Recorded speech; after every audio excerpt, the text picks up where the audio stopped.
friends, Bishop Andy Saluda here, and I'm coming to you today on the behalf of the weekly Clergy Roundtable, which is sponsoring this year's Black History Celebration. Listen, I'm so delighted you're here, and for the next hour and a half, we have assembled information that I know that you're going to enjoy in honor of Black History Month.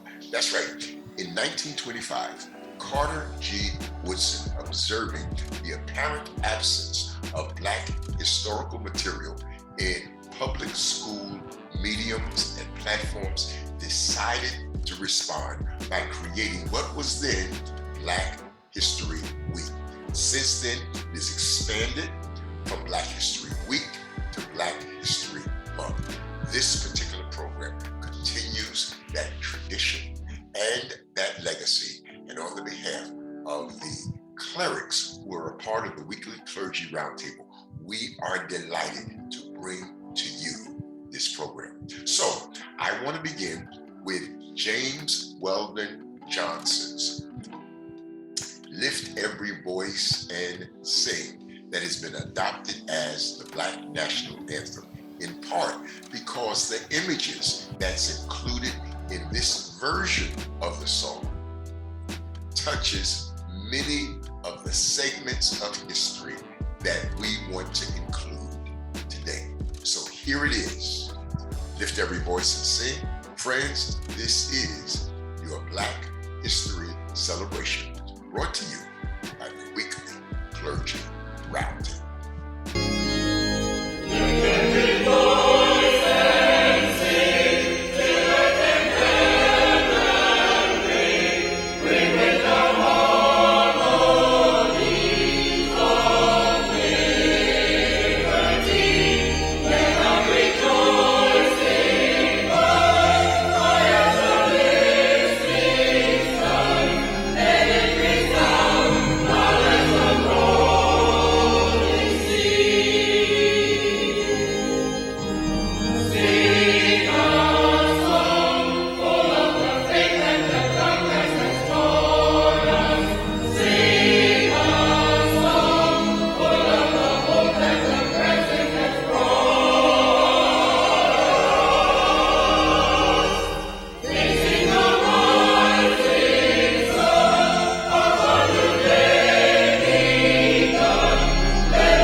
Hi, I am Dr. Patricia Rickenbacker, Senior Pastor of the Living Hope Fellowship Missionary Baptist Church of Massapequa, New York. Welcome to our program that I'm delighted to be a part of. Black history doesn't start with slavery. African people shaped the world, built pyramids, formed the first civilizations, governments, and written languages on the planet. So we begin this month with a look at ancient African history in order to develop an awareness and understanding of our true origin and our ancestry. Black people developed the oldest civilizations in the world. We gave spirituality, science, astronomy, architecture, literature, music, medicine, calendars, yes, even clocks, buildings, libraries, surgery, rulers, legends, and much, much more to the world. Knowledge of our ancient African history can lead to self-awareness and a greater self-esteem. Without this knowledge, we cannot truly know who we are or be proud of where we came from. So as we begin our journey, join me in this initial review of our glorious past. Greetings and welcome to our first episode of Black History. From February 2022, my name is Dr. Naima Robinson, and it is my honor to begin this journey with you, starting with ancient African history from Nubia and Kush.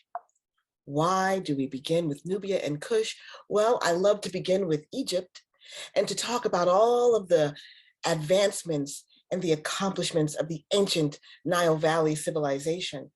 But where does the Nile Valley begin? Oftentimes, the Nile Valley civilization and Egypt is so maligned and misrepresented that I like to go back even further today to talk about the source of the Nile. Where does the Nile Valley begin? Well, it begins deep in the Ethiopian highlands at the foothills of the Mountains of the Moon, where the ancient Egyptians, the ancient Kemites, in their own declaration and documents, say that their civilization began. It is here, what is commonly called the Upper Egypt or the Upper Nile, the Lake Victoria region, the source of the river itself, in what is northern Sudan and Uganda. And it is here that we see the beginning of the wonderful Nile Valley civilization. It is also here where we see the beginning of the human beings, of human civilization. In human genetics, the mitochondrial DNA, the matrilineal, most recent common ancestor of all living humans, was here in East Africa. And so it is here that we begin our look at ancient African history, at Black history, with the civilization of ancient Nubia. Kush was the name of ancient Nubia, and it was the site of a highly advanced ancient Black African civilization. Here dwelt powerful kings and queens, wealthy kings and queens, who traded from routes all the way across to India and China, up into ancient Kemet, into the delta of the River Nile, and across all the way as far as the Atlantic Ocean. Their language, an ancient language called Meroitic, is not even commonly known or decoded, and some of their records and texts have yet to be interpreted. But they had a language that was not just a spoken language, but was also a written language. And their group, the Nubians, are an ethno-linguistic group of people indigenous to this area, which is now present day northern Sudan and southern Egypt. They originate from the early inhabitants of the central Nile Valley, which is the earliest cradle of civilization. And one of the most interesting and unique things about Nubia is that at a time where most civilizations were ruled by men, by powerful kings, Nubia also had queens. They were ruled by kings indeed, but they were also ruled by queens at times. And one of their famous queens, or Kendakes, because their queen mothers were called Kendakes or Candace. One of the most famous Kendake queens was Amenarreas, the one-eyed queen who defeated Caesar. And she was important because she came to power between 40 and 10 BCE, before the Common Era. She ruled Kush, or Nubia, and in 24 BCE, she had a very famous battle with the Romans. The Romans at the time were moving forces into the lower Nile Valley, into Egypt, and they were trying to conquer parts of Kemet and parts of Nubia. And she led 30,000 soldiers, her and her son, Prince Akim, and they fought among the soldiers and defeated the Romans. It was a great victory that was extremely important because as a result of this battle, Nubia took control of 3 Roman cities and it took many captives from Rome. The Kushite troops also defaced many monuments to Caesar Augustus. One of these famous monuments was a bronze statue of Caesar. And Amenarreas ordered that the head be removed from this statue and that it be carried to her palace and buried beneath the entrance as an insult to the emperor. So when one entered the palace, one had to step or climb steps, and underneath these steps was the buried head of Caesar Augustus. And it was kept under the floor of the royal Nubian palace for thousands of years until it was discovered and placed in a museum in Europe where it is today.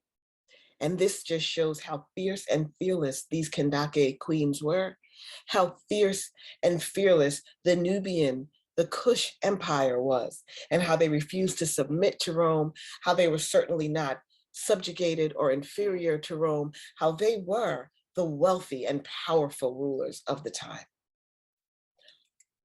Importantly enough, let's look at what it's known for, which is the gold from Nubia. The gold from Nubia is the source of all of that wealth that we think about when we think about Egypt. You look at the coffin of Tutankhamun. That coffin is made from Nubia's gold. That coffin, which was part of the 18th dynasty of Kemet, of Egypt, that was Nubian gold. As a matter of fact, the Medu, or the ancient Egyptian word for gold, is Nub, which was probably the origin of the name Nubia itself. And more about that gold, well, in the tomb of King Tutankhamun, we see a gold throne, solid gold throne, and at the back of the throne was an image of a couple, his grandparents, Queen Tai and King Amenhotep III. Queen Tai was from Nubia, and she was the royal wife of Amenhotep III. Her son was Akhenaten, and her grandson was Tutankhamun. Queen Tai, a Nubian, was depicted on this throne with her husband, and you can see her in her beautiful bronze skin and this beautiful wig that she is actually wearing, a wig of human hair that is plaited with the braids in the style that was common at the time, in a very Nubian style. And you can also see just the wonderful essence of these wealthy Black rulers that ruled ancient civilizations long before anything miraculous or beautiful was happening in Europe. We have our Black history, and we have one of the beginnings and one of the proudest moments of our Black history, thousands and thousands of years ago in Nubia, the land of gold. I hope you enjoyed this episode, and we will continue in the next episode with more of an exploration of Black history in Africa.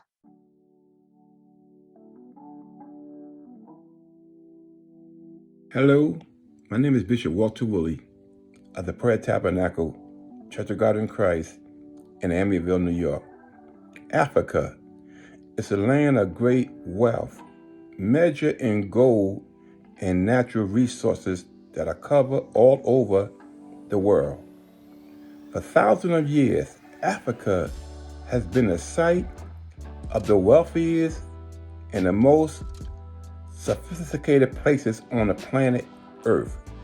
Nubi, the land of gold, was a wealthy kingdom founded in the Upper Nile centuries before the great kingdoms of the pharaohs of Egypt. This kingdom traded as far east as China and as far west as the Atlantic Ocean. In the 13th centuries, Musa of the Maya Empire is thought to be the richest person that ever lived. His estimated net worth value exceeded $4 billion. Timbuktu was a city of gold. In books, it was the wealthiest, the most cosmopolitan city in all the world, located in the modern-day Maya, West Africa. Join me in these few next minutes as we pay attention to these and other facts about the great kingdoms of Africa. Greetings and welcome to our second episode of Black History for Black History Month, February 2022. My name is Dr. Naima Robinson, and it is my honor to continue our journey with a look at West Africa and the famous and rich kingdoms of Mali, Ghana, and Songhai, and the city of Timbuktu. Well, we will begin our journey today with a look at one of the most famous and wealthiest kings in all of the world. His name was Mansa Musa. Mansa Musa was of the Mali Empire and was the richest person that has ever lived. Oh, I mean, richer than Jeff Bezos, richer than Bill Gates. His estimated net worth exceeded $400 billion in today's money. He had more gold than could ever be imagined, and it was so legendary that he literally and figuratively put West Africa on the map as the Gold Coast, where you would have for hundreds of years invaders coming from all over the world to steal the gold of Africa. King Mansa Musa was a devout Muslim. And in 1324 CE, in the Common Era, he took a pilgrimage to Mecca. It was here on this famous voyage where he traveled across the Sudan, across the Sahara Desert, into Mecca, and gave away gold in the pounds, hundreds of pounds of gold he gave away to people that he met along the way. And because of this, he disrupted the entire global gold market. He created inflation throughout the world because he gave this gold away indiscriminately. And because he had so much of it that people were always looking to come and steal, it put a target on his back, and it put a target on the entire region that he came from. That was an unfortunate side effect of being the richest man that has ever lived.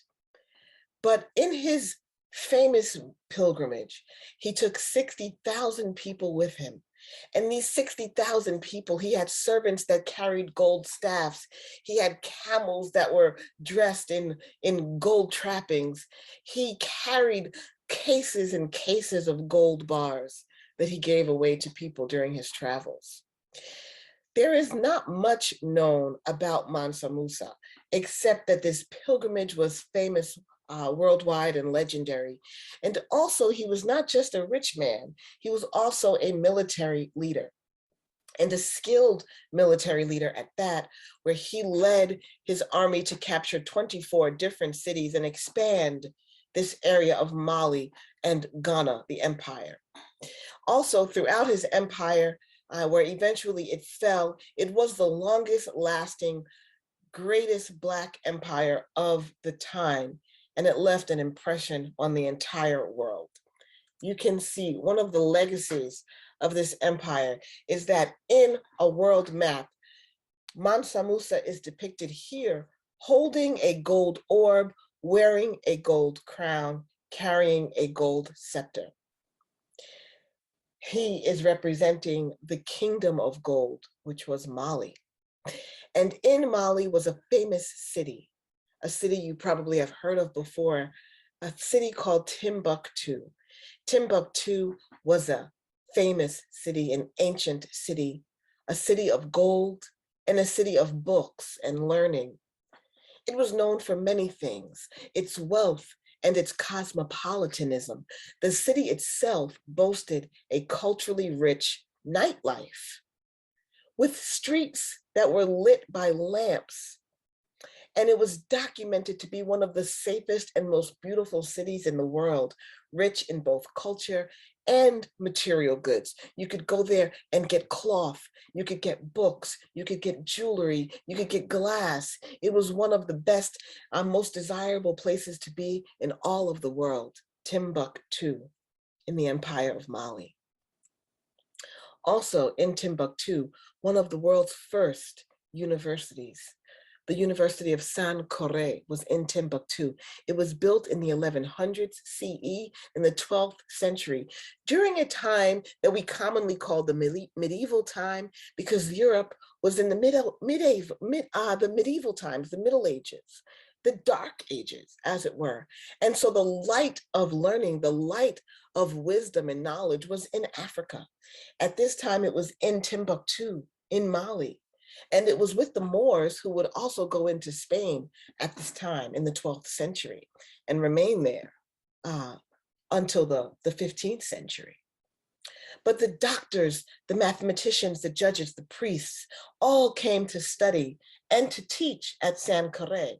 And one of the reasons that they did this was that the king of Mali, the Musa would provide their living expenses, give them lodging, give them food, give them all things that they needed to do their studies and to teach at Sankore. So the most learned people in the world were kept here at the king's patronage. And as a historian, I would love to share with you just some of the documentation that has survived that is evidence of this great kingdom and this great city. One of the famous world travelers at the time was a man named Ibn Battuta. And Ibn Battuta traveled all over the world and documented his travels. He went to Mali in 1352, and he wrote of the complete security in their country, stating that neither traveler nor inhabitant has anything to fear from robbers, one of the safest places in the world. Another traveler named Leo Africanus describes the city of Timbuktu as a city where judges and doctors and priests were all well maintained at the king's cost, that various manuscripts and books were brought there and sold for more money than any other merchandise. And there were other travelers who went into this kingdom, the kingdom of ancient Ghana, and described how much wealth and gold there was in Ghana, which becomes the Gold Coast from the looters that come from England hundreds of years later. But between 700 and 1067, the kingdom of Ghana is described as a place with such wealth that the horses have gold embroidered trappings, where the king and the pages of the king and the king's court hold shields and swords that are made of gold, and that the king and the sons of the kings, and also the subordinate kings or the governors of the country, all wear splendid garments, and that their hair is mixed with gold. I want to pause there and let you compare that, contrast that to this image of Africans as being naked and poor. Well, we can see from the documents that they had splendid clothes, they had splendid garments, and they had so much wealth that they mixed and braided the gold into their hair. That their governors of the city would sit around the king, and that they had dogs that were wearing gold collars with gold and silver balls on the collars. This is what we're talking about when we're looking at Black history. We are talking about when we're talking about African history. This is the pride that you should feel in our history, because it is a history of greatness, a history of wealth, a history of kings and queens that were just immeasurable in their accomplishments. And that is where we will leave it today. And we will continue this journey, because this is really just the tip of the iceberg. There is so much more to learn about our history, about who we are, so that we can share this with our children and continue to achieve greatness in the generations to come. Thank you for sharing with me. And I hope to see you soon in our next episode in Black History.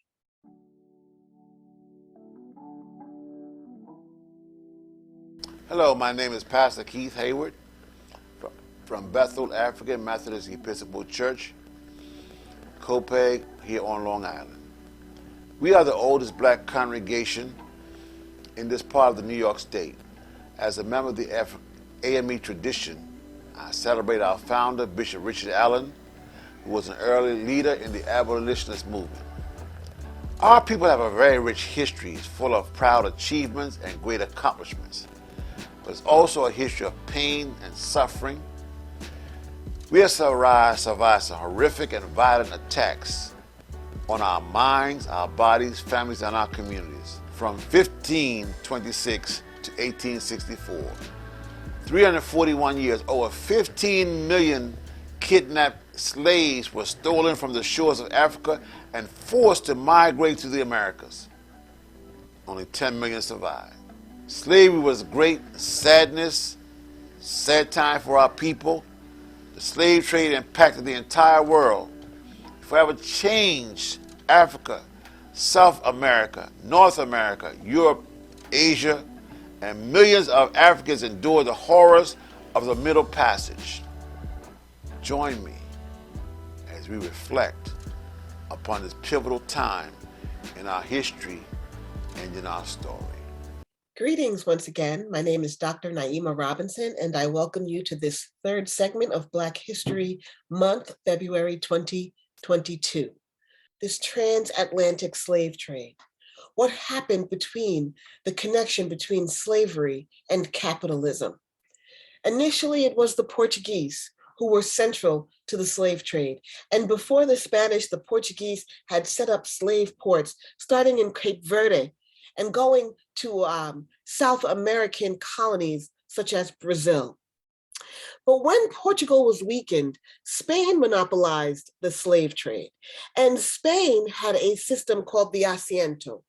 And the Asiento was a contract that was granted by the Spanish crown to an individual or to a company, allowing the holder exclusive rights in the slave trade with Spain's American colonies.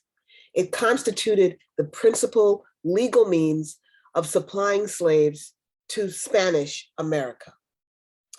In 1714, with the end of the War of Spanish Succession, England wins the Asiento. And so the question now is, how important is the slave trade to the rise of European countries, especially England? So the slave trade provided one of the main streams of the accumulation of capital in England and in other European countries. This is what financed the Industrial Revolution. And we can talk about how important these crops were to the development of the economy and the connection between slavery and capitalism through all of these cash crops. But I don't have time to do all of them, so I'm only going to focus on one. And I think the one that's the most interesting today is rice. Because, like I said, Black people brought rice from Africa. Black people knew how to grow rice and had been growing rice for centuries. And we brought that knowledge with us and were sought after and valued for that knowledge in how to grow rice. And so what you see in the South Carolina lowlands is that the planters chop down the cypress forest, drain the swamps, and they used the hand tools the oxen, and the muscle of enslaved workers to build hundreds of miles of rectangular dikes. And they harnessed the tides, they installed wooden gates, and they flooded the fields behind those dikes. And this is how they started to grow the rice. Rice cultivation was more predictable and profitable and turned the Low Country into the rice growing capital of the world.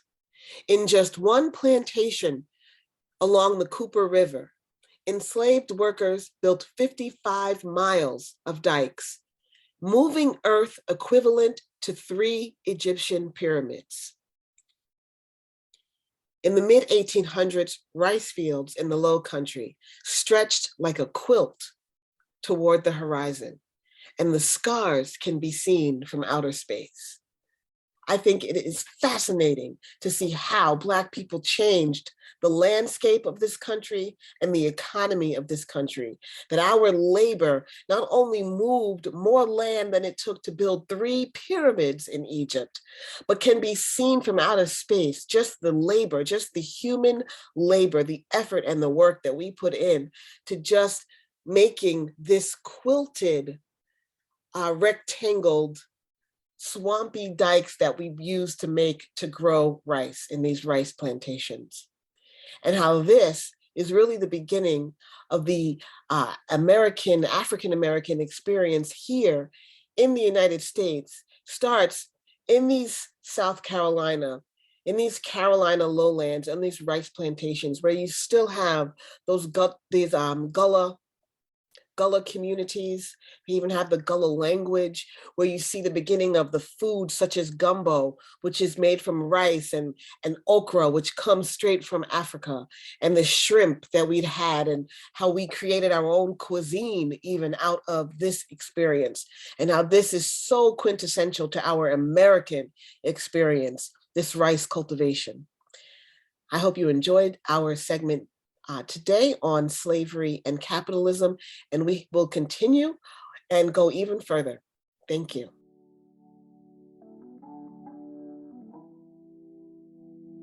Hello, friends. My name is Archbishop Dennis Goffin, co-convener of the weekly Clergy Roundtable, and I hope that you're enjoying this program as much as we are enjoying bringing it to you. The institution of chattel slavery in the United States lasted 246 years. When it was over, the majority of the formerly enslaved did not seek vengeance or violent action against their former enslavers. Some returned to Africa and resettled in Libya, but most stayed in the United States and spent years trying to find their people. The breaking up of Black families was one of the most devastating effects of slavery. However, in spite of the efforts to destroy us, our people were able to make a way out of no way. When Black farmers and entrepreneurs were successful and Black scholars were accomplished, they were often met with violent mobs of jealous whites. Lynching Black people and burning Black towns went on with impunity for 100 years after the Civil War. But with freedom and the promise of equality, Black people continued to achieve great success in the face of overwhelming obstacles. We defied stereotypes and hatred, and we used our wit and skills to make America the strongest and most powerful nation in the world. I invite you to join me for the next few minutes as we take another look at Reconstruction. Greetings and welcome back. My name is Dr. Naima Robinson, and right now we are going to explore the Reconstruction era, the era in the United States after the Civil War, when Black people were emancipated and slavery was ended as an institution from 1865 until it ended in 1877, a brief 12 years, but an extremely important and substantial, significant period in African-American history. And so we are going to start by looking at what happens right after the Civil War. Now, technically, the Reconstruction era is a very short chapter in Black history. However, it had one of the longest lasting impacts on Black and American history. The years of Reconstruction are from 1865 until 1877, but it was shaped by the events that preceded it, the Civil War. and the events that followed it, the birth of Jim Crow segregation, the Black codes, and the legal segregation of the United States, which was codified with the Supreme Court decision of Plessy v. Ferguson in 1896. These are some powerful images here. An image of emancipated people in 1865. And the image on the bottom is a copy of an advertisement that was in the local newspaper. Information wanted. Information is wanted of my mother, whom I left in Fauquier County, Virginia in 1844, and I was sold in Richmond, Virginia, to Samuel Copeland. I formerly belonged to Robert Rogers. I am very anxious to hear from my mother, and any information in relation to her whereabouts will be very thankfully received.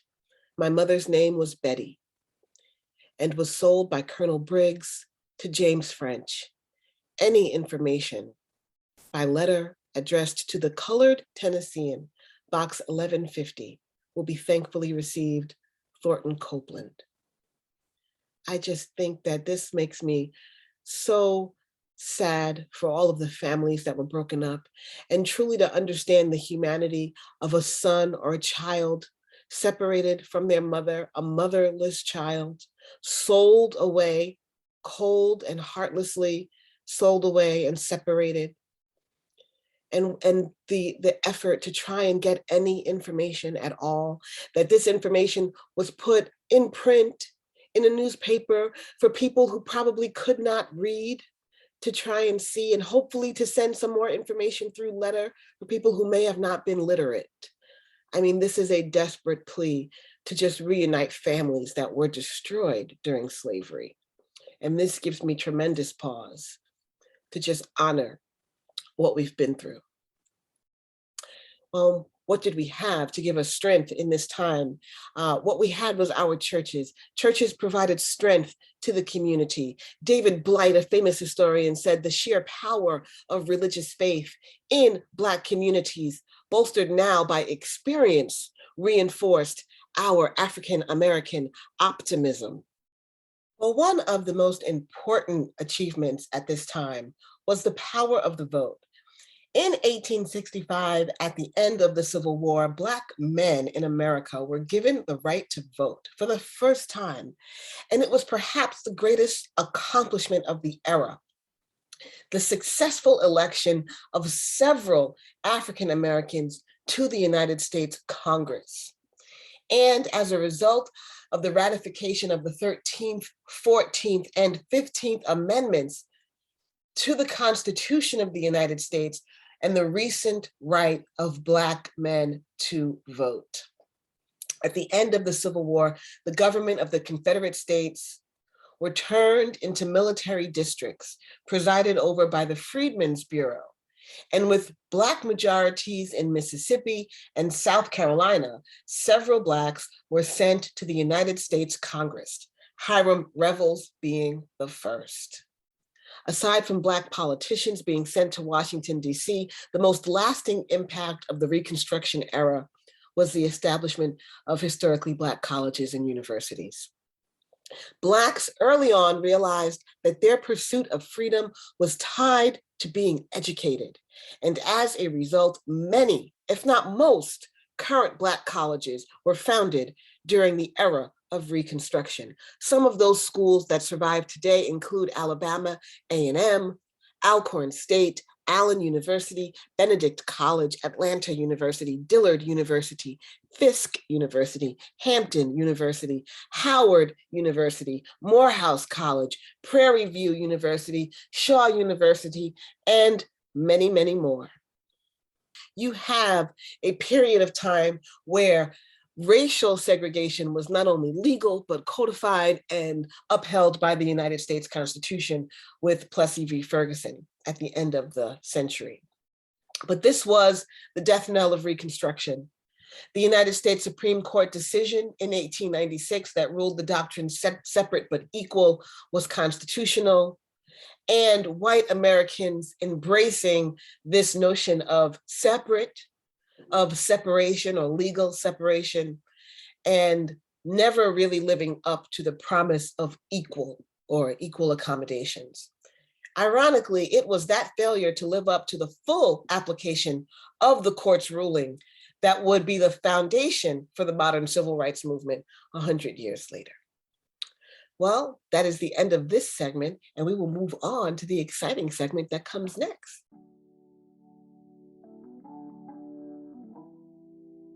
Hello, my name is Bishop Desnet Helen Seenster of the Koinonia Fellowship in Waterloo, Iowa, and I am so happy to be a part of this Black History celebration with several of my colleagues. Perhaps the most productive period of the history for African Americans has been the period we refer to as the Harlem Renaissance. Lasting a little more than 20 years, it started in the early 1920s, and it produced an assortment of talented individuals who made an enormous contribution to the fields of music, literature, sports, education, and entertainment. And yes, while this was a golden era in many areas, it was also a time of tragedy and crises. It would include the attack on Black Wall Street in Tulsa, Oklahoma, and the alarming high rate of lynchings around the country. So join me in these next few moments as we reflect and remember a time of accomplishments and progress during the Harlem Renaissance. Hello friends, Bishop Andy C. Luter here again, and I am your host for this section of our celebration on the Harlem Renaissance, 1920s and 1930s.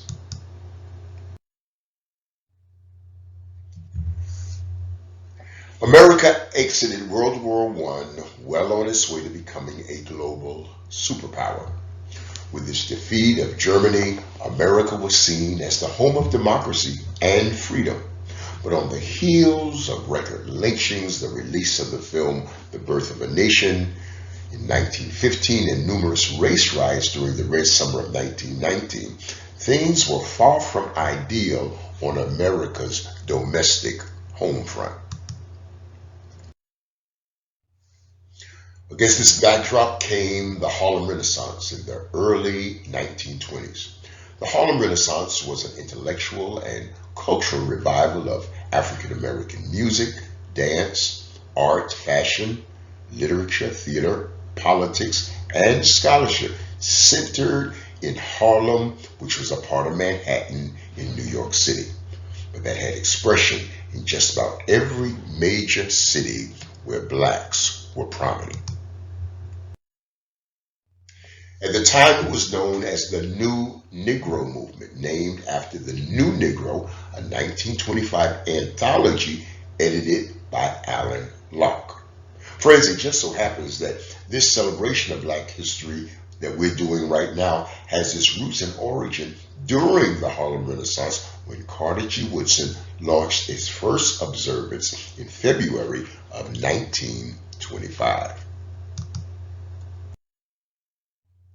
The zenith of this flowering of Negro literature, as James Weldon Johnson preferred to call the Harlem Renaissance, took place between the years of 1924, when Opportunity, a journal of Negro life, hosted a party for black writers where many white publishers were in attendance, and the year 1929.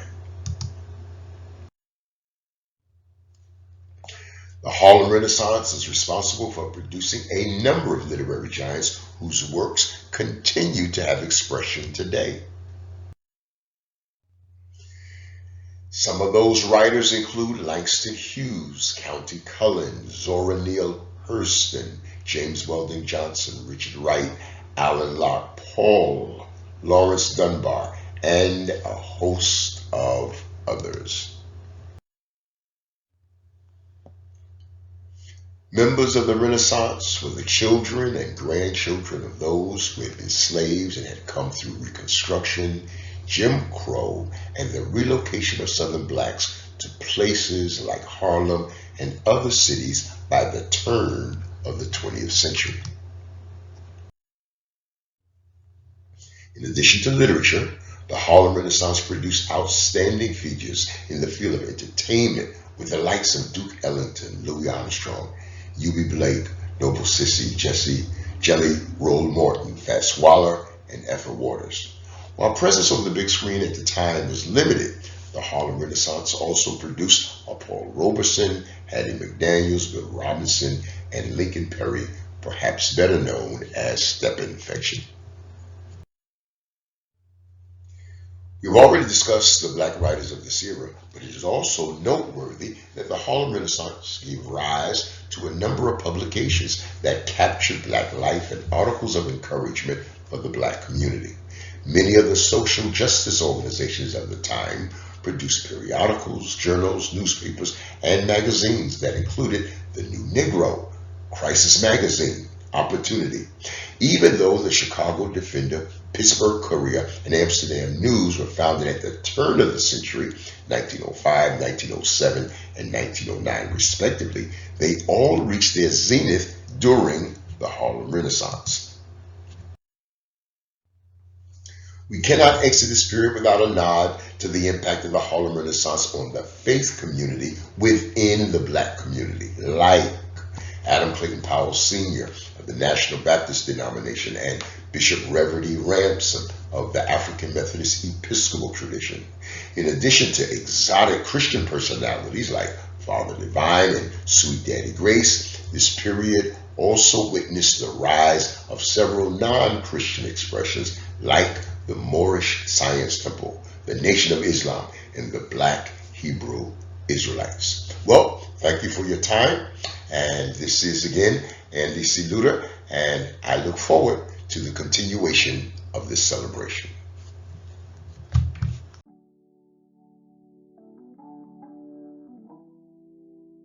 Hello, my name is Archbishop Anthony Slater, and I bring you greetings from Tehillah Church Ministries in Goldsboro, North Carolina. And thank you for joining us in this Black History celebration. I am a citizen of the South, more specifically North Carolina.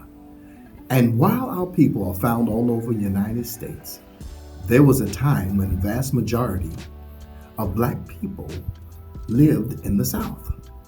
Most of that would change between 1930s and the mid-1970s.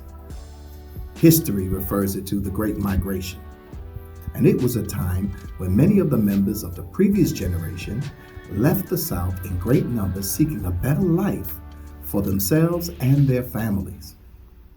Suddenly, cities like New York, Chicago, Detroit, Philadelphia, Dallas, and Los Angeles became destination cities for literally millions of Blacks. So join me in this next segment as we follow the path traveled by our grandparents and great-grandparents that we would have a better life. Welcome back. I am Bishop Andy C. Luter, and this is the continuation of our Black History celebration. In this segment, we are looking at the Great Migration of 1930 to 1970. Overlapping the period known as the Harlem Renaissance comes the period identified as the Great Migration, as it became apparent that the South was not about to change and that Jim Crow and segregation was simply the way it was.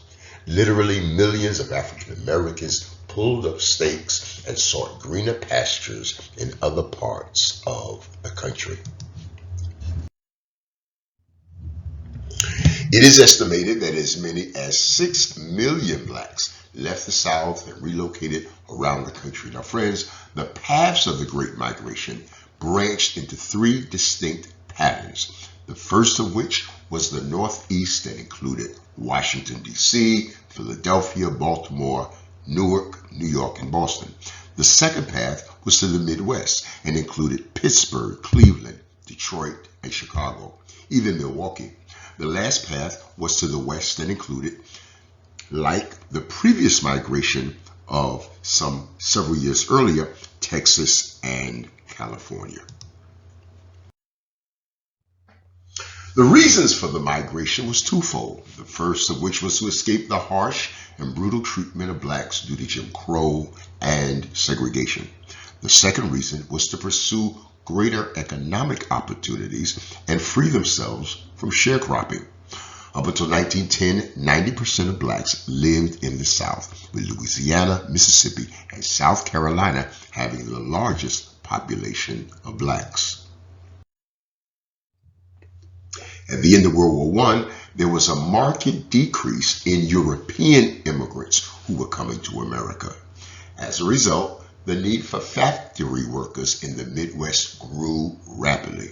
Thousands of blacks left the South in pursuit of those vacant jobs. However, tensions between white and black workers escalated rapidly, which resulted in violence and unrest. It would be the Great Depression of 1929 that would explain the greatest surge of the Great Migration. With a falling economy and the end of sharecropping for the most part, blacks were forced off of the land they had plowed for years and was forced to relocate either north or west. 1.4 million blacks moved north or west in the 1940s. That would be followed by 1.1 million blacks in the 1950s and 2.4 million blacks between the 1960s and early 1970s. Just as World War I had depleted significant European immigration to America, the massive defense buildup of the late 1930s and early 1940s attracted thousands of blacks to urban centers who had military contracts to fulfill. However, this resulted in massive overcrowding in those cities that morphed into the creation of ghettos around the country. During World War II, with most whites going off to fight in Europe and the Pacific, factory jobs were filled by blacks who had limited opportunities in the military.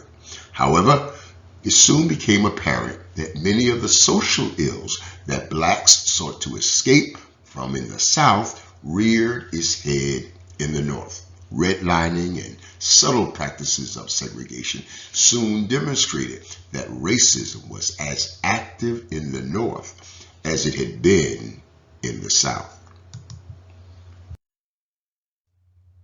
In the 1980s and 90s, however, the patterns of migration seemingly have reversed, with overt racism now undercover and the cost of living in the South far less than the North and West. Many blacks have returned to the South to take advantage of both. It is not by accident that the largest black churches are no longer in the North, but are now in the South.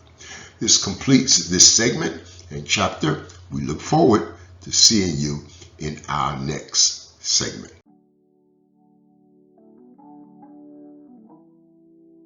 Greetings, salutations. My name is Bishop Jeffrey Barnes. I'm the pastor of the Love Alive Fellowship here in Buffalo, New York. Let me say how happy I am to be sharing this Black History celebration with you. The year was 1955, and a 14-year-old teenager was brutally beaten and murdered in Mississippi for supposedly whistling at a white woman.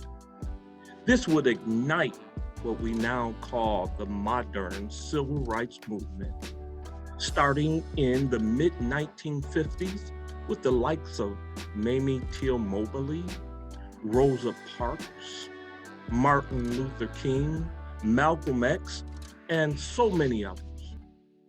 Times would change forever in America for Black people. From the Montgomery bus boycott to the March on Washington, to the long hot summers, Blacks were determined not to go backwards. These next few moments, we're going to relive so many of the events that made up this movement. and not only changed the face of America, but altered the course of history in this country. Let us sit back and hear the modern civil rights movement. Welcome back. Bishop Luter here with the continuation of our Black History celebration. Friends, let's take a look at the modern civil rights movement, 1955 to 2000. For years, it was assumed that the birth of the modern civil rights movement began when Rosa Parks refused to surrender her seat on a city bus in Montgomery, Alabama. However, recent revisits to the murder of Emmett Till have caused many scholars to reassess the times and mark the killing of Emmett Till as the actual birth of the modern civil rights movement. This is in part due to the confession of Rosa Parks that it was her memory and thoughts of Emmett Till that forced her to remain seated and be defiant on that Montgomery bus that day. The initial debate of the movement centered around whether the movement should pursue integration or seek to have America provide separate but equal accommodations as outlined by Plessy versus Ferguson. Because of past failures to provide equal accommodations and the impracticality of doing so, the modern civil rights movement decided to focus on integration as the preferred strategy of the movement. For over a year, blacks refused to board city buses, forcing the city of Montgomery to come to terms and end segregation on city buses. This would be the first of several campaigns that would assault segregation policies on interstate travel and local businesses. Brown versus the Board of Education was a Supreme Court ruling in 1954 that declared that segregated schools based upon race was unconstitutional. It would later be revealed during the trial over the murder of Emmett Till that part of the reason he was killed was a partial response to the recent Supreme Court decision. Following the Montgomery bus boycott of 1955 and 1956 was a series of sit-ins at local lunch counters in cities, including Wichita, Kansas, Oklahoma City, Greensboro, North Carolina, and Richmond, Virginia, between 1958 to 1960. The lunch counter sit-ins were followed by several freedom rides on interstate buses all across the South in 1961. These campaigns were followed by the Albany, Georgia movement that did not go well, and the highly visible Birmingham campaign with Bull Connors, which took place in 1962. The high watermark of the modern civil rights movement was undoubtedly the 1963 March on Washington, featuring Dr. Martin Luther King and his I Have a Dream speech. Even though it would cost him his membership in the Black Muslim organization, Malcolm X would join the civil rights movement and himself would be assassinated in 1965. We should also acknowledge that the modern civil rights movement was populated with a spectrum of strategies that range from peaceful, nonviolent campaigns to the more militant Black Power movement led by Stokely Carmichael, Eldridge Cleaver, and H. Rap Brown. While the movement would linger for the next several years, most scholars agree that a tactical end to the movement, in retrospect, was the assassination of Dr. Martin Luther King by James Earl Ray in Memphis, Tennessee on April 4th, 1968, while supporting the sanitation workers of that city. Later that year, June 6, 1968, Sirhan would murder Senator Robert Kennedy while he was campaigning for the presidency at the Ambassador Hotel in Los Angeles, California. Well, friends, this brings to a close this chapter of our history. We'll see you next time.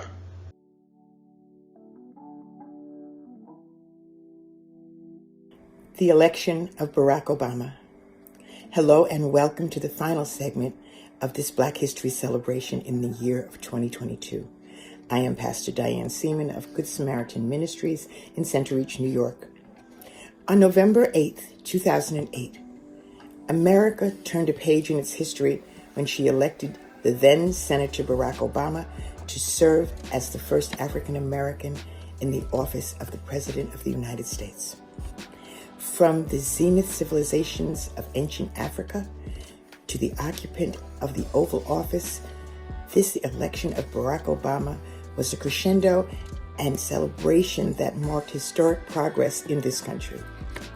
While Black history does not close with President Barack Obama, we pause to acknowledge that his election is a high watermark of our history.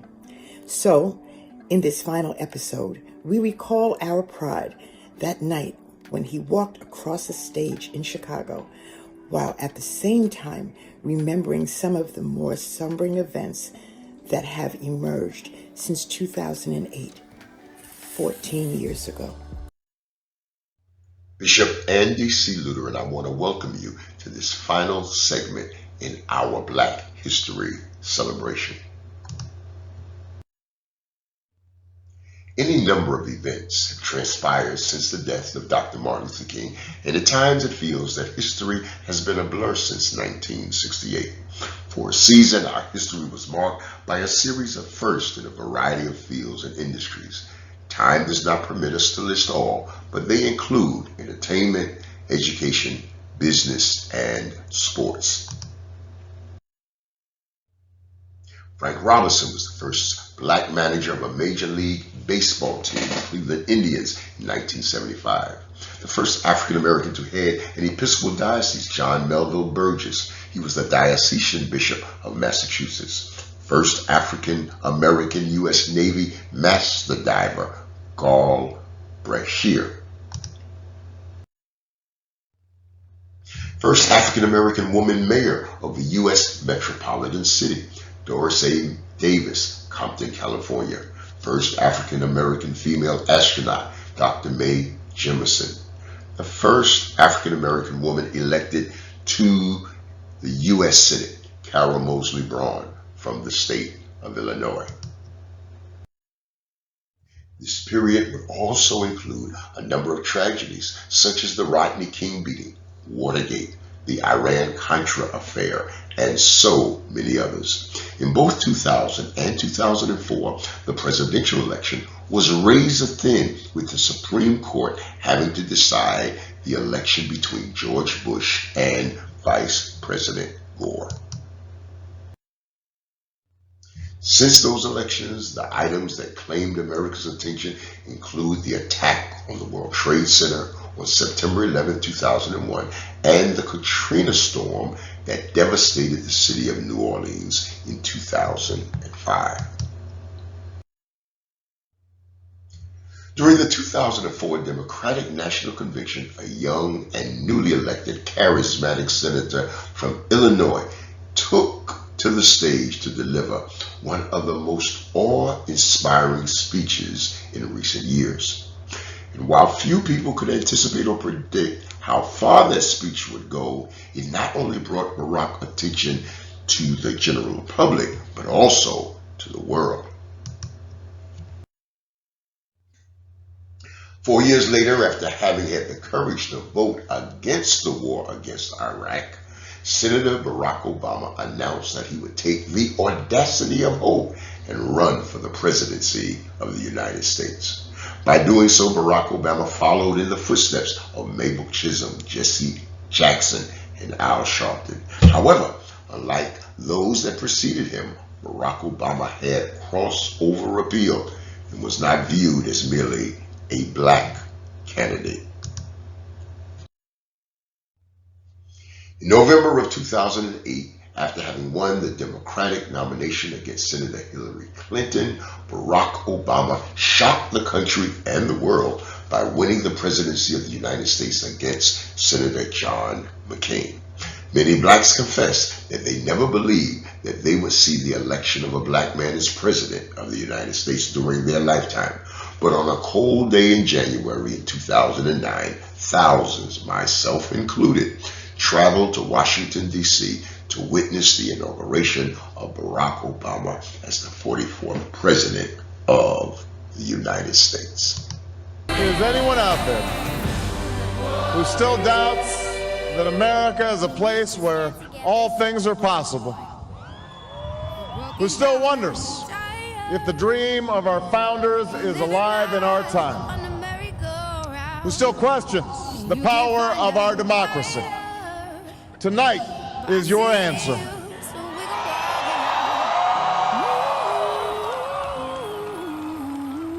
It's the answer told by lines that stretched around schools and churches in numbers this nation has never seen, by people who waited 3 hours and 4 hours, many for the first time in their lives, because they believed that this time must be different, that their voices could be that difference.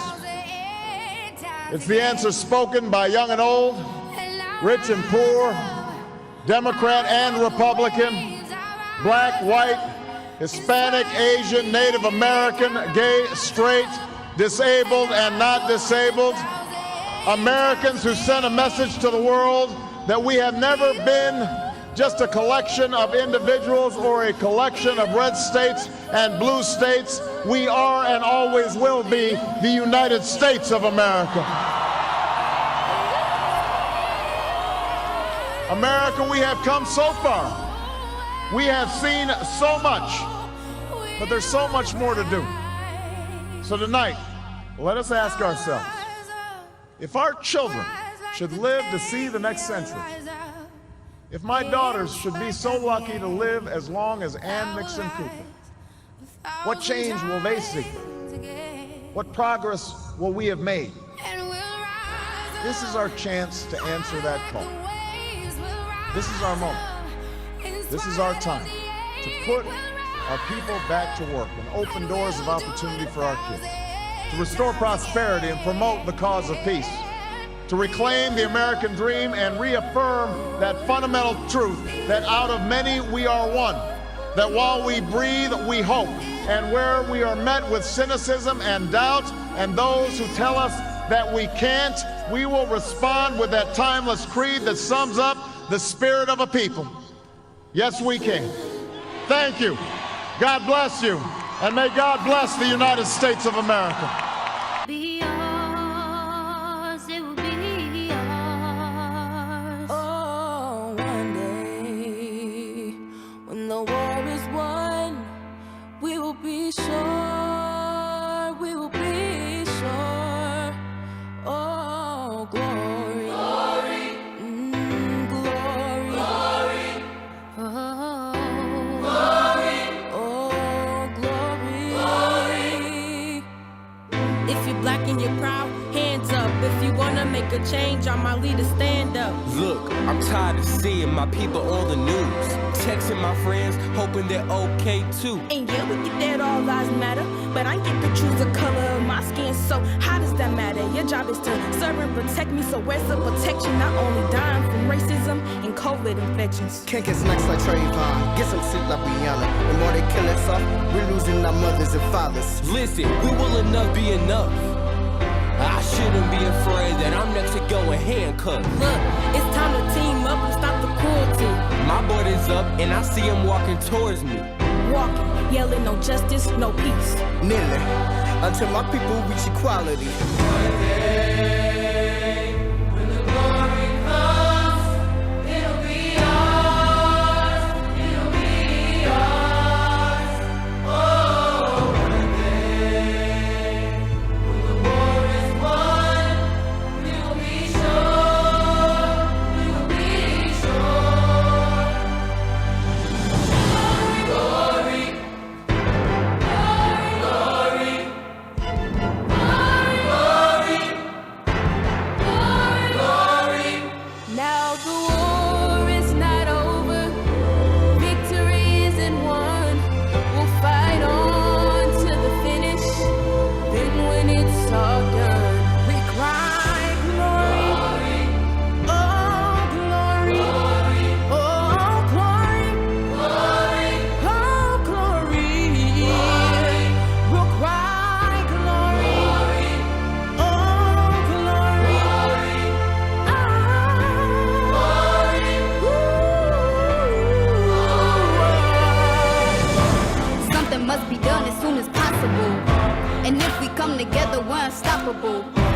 red, white, yellow, green, or blue.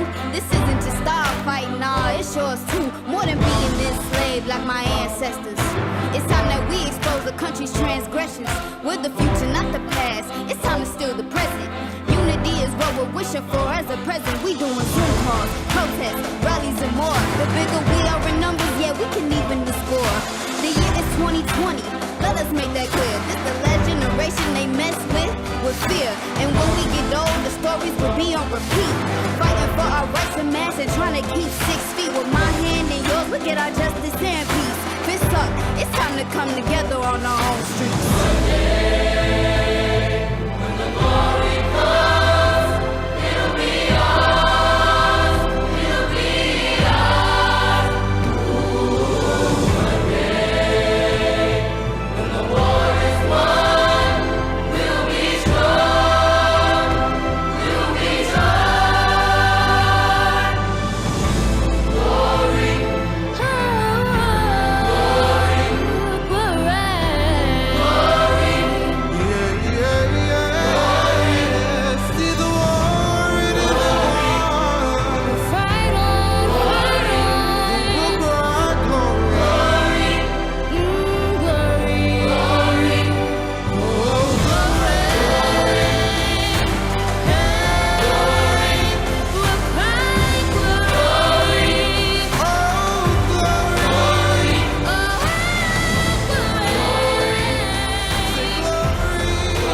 that takes up just about all of our time, and I want to thank you for yours. Let me thank all of the clerics, pastors, bishops, archbishops, researchers, collaborators who have joined me in this project. If you have been moved by this project, I invite you to go to the website of our researcher, Dr. Naima Robinson, where she has assembled other courses, online courses in the field of Black history as well. Listen, do know God loves you, we love you. We look forward to seeing you soon. Until then, go in peace, go in joy, go in love, and go in happiness, for the author of the same goes with you.